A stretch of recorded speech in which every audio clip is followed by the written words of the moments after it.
केंद्र सरकार अपने कर्मचारियों को नई यूनिफाइड पेंशन योजना यानी यूपीएस अपनाने के लिए प्रोत्साहित करने के लिए आउटरीच कार्यक्रम को तेज करने जा रही है। इसके अलावा नया यूपीएस कैलकुलेटर लॉन्च किया गया। कहा जा रहा है कि यूपीएस कैलकुलेटर की मदद से सरकारी नौकरी करने वाले ये तय कर सकते हैं कि एनपीएस और यूपीएस में से कौन सी स्कीम उनके लिए बेहतर है।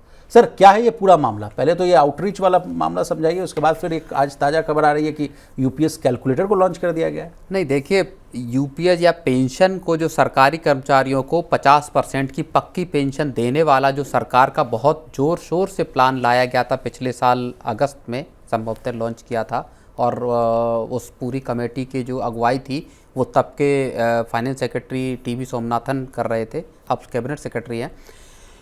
उसको लाया बड़े ज़ोर शोर से गया और उसको एक गेम चेंजर, और इसको ओल्ड पेंशन स्कीम का जो पुरानी पेंशन थी उसका एक तरह से ये कहा गया कि ये इसकी पूरी तरह जगह ले लेगी। एम्प्लॉयज़ में की सारे जो समस्याएं थी, सारी डिमांड्स उनको पूरा करने वाली साबित होगी, क्योंकि एक बड़ी डिमांड यही थी कि 50% आपकी जो लास्ट ड्रॉन सैलरी है उसका 50% आपको पेंशन मिलना चाहिए जी।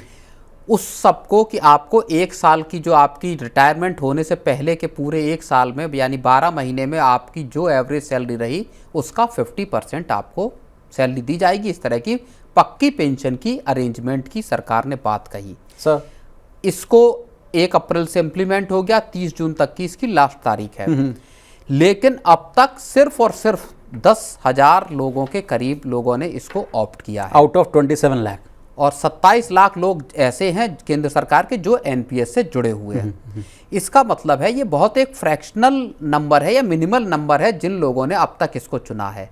अब सरकार के सामने इस स्कीम के फेल होने का खतरा है। उससे बचने के लिए अब सरकार को लग रहा है कि अगर इसको वॉर फुटिंग पे या एकदम युद्ध स्तर पे अगर काम नहीं किया गया तो 30 जून की डेडलाइन पास हो जाएगी, क्या फिर सरकार को एक्सटेंड करना पड़ेगा। ये तमाम चुनौतियां हैं, इसलिए सरकार ने अब अलग अलग डिपार्टमेंट्स के लिए पावर पॉइंट प्रेजेंटेशन बनाए हैं, उनको दिखाया जा रहा है, उसमें बताया जा रहा है कि कैसे ये स्कीम के क्या फ़ायदे हैं, आपको इससे कैसे जुड़ना है, किस तरह से आप एनपीएस से यूपीएस में स्विच कर सकते हैं। एनपीएस और यूपीएस का एक कैलकुलेटर भी आज लॉन्च कर दिया गया है एनपीएस ट्रस्ट की तरफ से। सर, ये क्या दर्शाता है कैलकुलेटर लॉन्च करा? मैं आपसे चर्चा भी कर रहा था आज, तो आप कह रहे थे कि विशाल ये कुछ बता रहे थे, आप बताइए। बिल्कुल, मैं ये बताना चाह रहा था कि इस कैलकुलेटर को लेके आने का पर्पस असली यही है कि लोग ये जान पाएँ कि साहब एनपीएस में अगर आपको मान लीजिए 30,000 पेंशन मिल रही है तो यूपीएस में आपको 32 या 35 या 40,000 पेंशन मिलेगी। तो लोगों को एक तरह से इस स्कीम पे लाने के लिए उत्साहित करना है, और उस वजह से ये एनपी जो कैलकुलेटर है पूरा वो लाया गया है ताकि आप कंपेयर कर पाएँ। वहाँ पे सरकार चाहती है कि पूरा जो सरकारी कर्मचारी हैं वो सबके सब कम से कम उस पर शिफ्ट हो जाएं, ताकि सरकार ये बता पाए कि ये पुरानी जो पेंशन स्कीम जो बंद कर दी गई 2004 में उसका ये रिप्लेसमेंट है, उसका ये बेटर ऑल्टरनेटिव है जो अब हम लेकर आए हैं यूपीएस के तौर पर। जी। अब प्रवीण सर, अब मेरा अगला प्रश्न ये है कि सरकार का जो पेंशन पर जो जोर है, चाहे वो देखिए चाहे वो 8वां वेतन आयोग वाला भी मामला आप इसको जोड़ कर देख सकते हैं, उसके अलावा भी ईपीएस 95 को लेकर भी कहा जा रहा था कि 1,000 जो मिनिमम पेंशन है उसको बढ़ाकर 7,500 किया जाए। बीच में हम लोगों ने खबरें भी की कि वो शायद वो बीच में आकर सेटलमेंट होता हुआ दिख रहा है 3,000 के आसपास। इसके अलावा सोशल सिक्योरिटी स्कीम्स को उसके नेट को बढ़ाने के लिए भी सरकार बहुत ही प्रयासरत दिखती हुई नजर आ रही है। क्या इसके पीछे का माजरा क्या है सर? सरकार क्या चाह रही है? नहीं, बिल्कुल, देखिए, जो यूपीएस को लाकर सरकार ने एक तरह से कोशिश की कि पूरा का पूरा जो सरकारी अमला है, केंद्र सरकार के कर्मचारी हैं, उनको, सरकारी कर्मचारियों को सुरक्षित किया जाए। उनकी पेंशन को लेके एक बड़ा बवाल पिछले कुछ सालों से चल रहा था, चुनावों में बड़ा मसला बना। कुछ राज्यों ने अपनी पुरानी पेंशन स्कीमें लागू की, लेकिन उन राज्यों की आर्थिक हालत खस्ता होती हुई भी दिखाई दी। केंद्र सरकार भी पुरानी पेंशन का जो बजट है उसको उठाने में खुद को असमर्थ पा रही है।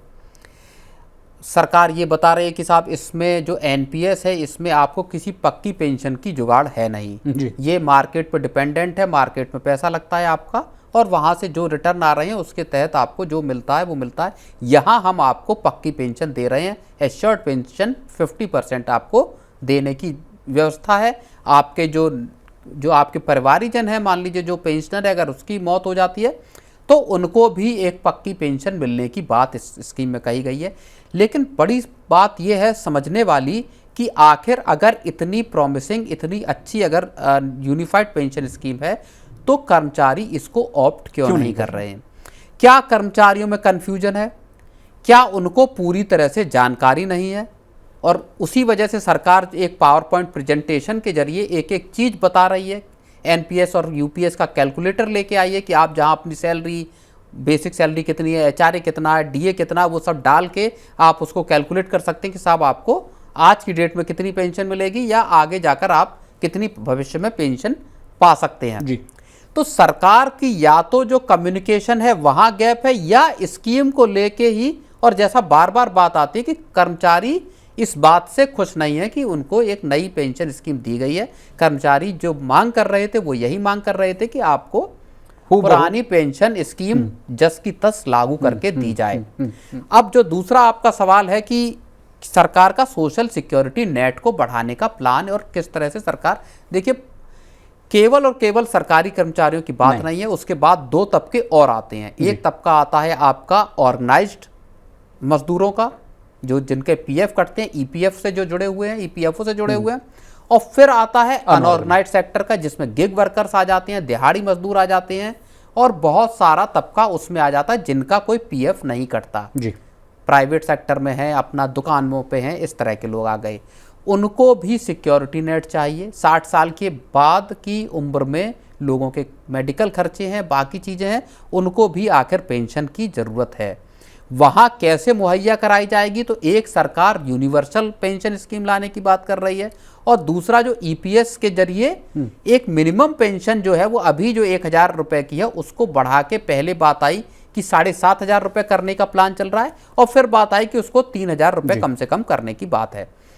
तो कुल मिला के सरकार जितना भी वर्किंग क्लास है, जो भी कमाऊ जो तबका है, उसको सरकार अपने एक सेफ्टी नेट उसको मुहैया कराना चाहती है पेंशन के जरिए। एक दूसरा जो तरीका है सरकार का वो आयुष्मान जो इलाज वाली योजना है पूरी, अटल पेंशन योजना भी है सर। अटल पेंशन योजना है जिसका अभी डेटा आए थे कि 7,65,00,000 लोगों ने ऑप्ट किया है जी। और 50% से ज़्यादा उसमें महिलाएं हैं जो नए सब्सक्राइबर्स हैं।